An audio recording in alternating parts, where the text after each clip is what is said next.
This week, a new Windows rootkit has been discovered. Rootkits are threats which embed themselves deep into a compromised system and then usually try to hide themselves from any normal analysis tool, such as antivirus, or provide unmonitored low-level access to various data sources, like for example network connections as in this case.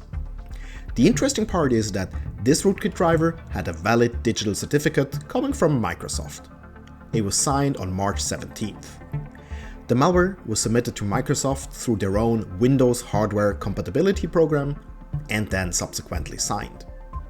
The rootkit has been dubbed Retliften, as in netfilter spelled backwards. It is believed to target the gaming sector in Asia.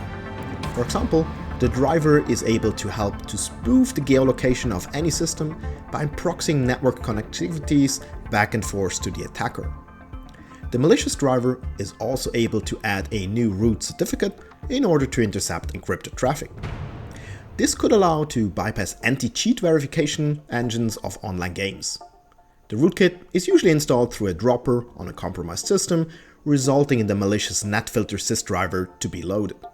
Although this specific rootkit does not hide its files from antivirus scanners, they often do, which makes it very difficult to detect an active rootkit infection.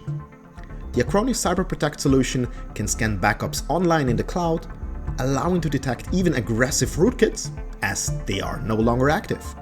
In addition to the increased protection, it can also help to shift the performance load away from the endpoint.